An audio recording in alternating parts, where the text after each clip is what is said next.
Jesus tells what has come to be known in history as the parable of the Good Samaritan. I want to talk to you about three philosophies today.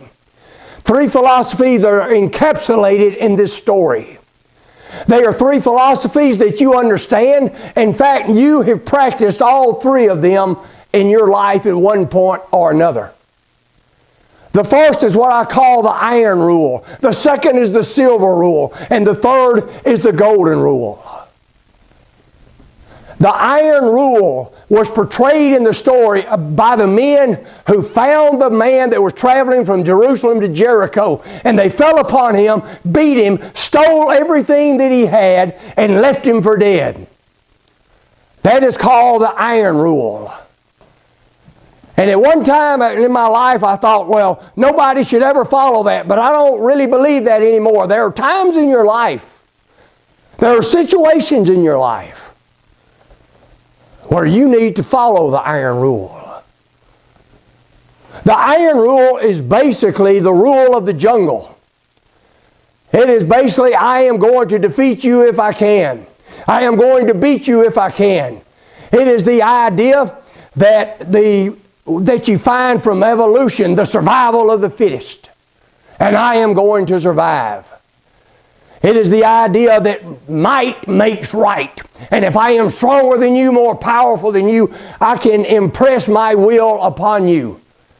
It is the idea that, yea, though I walk through the valley of the shadow of death, I will fear no evil because I'm the meanest dude in the valley. And you better not mess with me.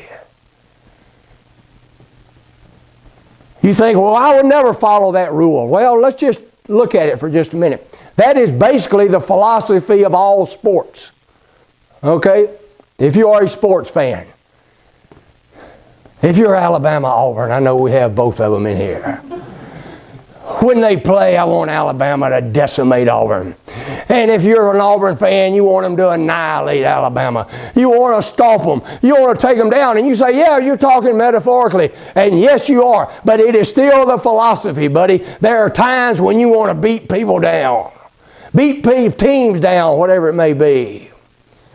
So let's get a little more in the world of reality. There are people that have built large, magnificent, successful businesses by using the iron rule. They have lied, cheated, and stolen to get where they are. And many people look up to them. But let's go another. You see the iron rule in politics. And we just had a good picture of iron rule in politics. Somebody says politics is war without blood. But it can get bloody too. But is it okay? It is the philosophy that the end justifies the means. And many people buy into that. The end justifies the means. And therefore, if I have to lie, cheat, and steal to get my candidate elected, that's what I'm going to do. What are you going to do about it? And many people think that's the way to go. If you take it a step further, the iron philosophy is the philosophy of war. You can study human history, and you can get a pretty good idea of history if all you do is look at the battles and the war. Cultures have risen and fallen on their ability to wage war. You can look at the Bible, and there is a war from Genesis 3 all the way to Revelation. And I tell you something else you find is that you realize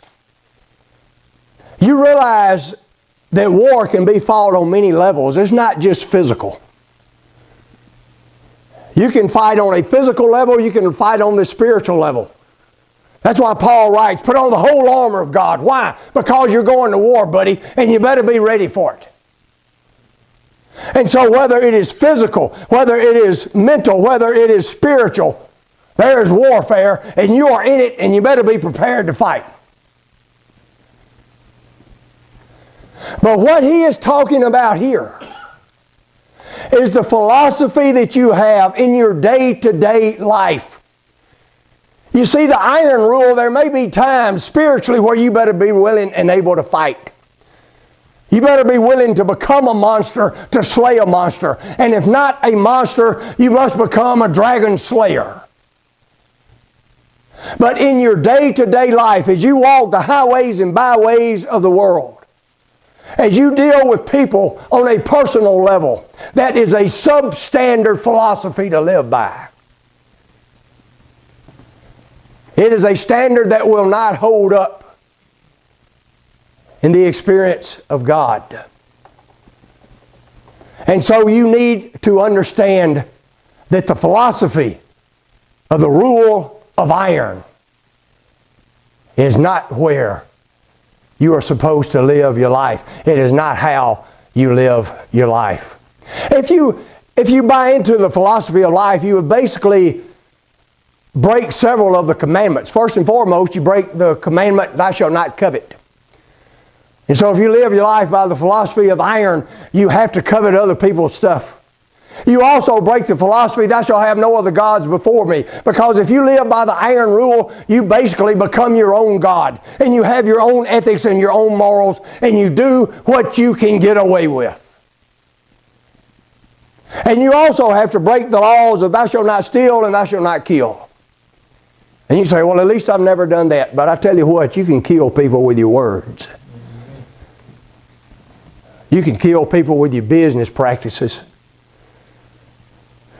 And when I do this at school, I tell young people, some of you would never think about killing your parents, but because of your disrespect and disobedience, you kill your parents a little bit every day. So don't think that you have never incorporated and practiced the rule of iron. But it is substandard.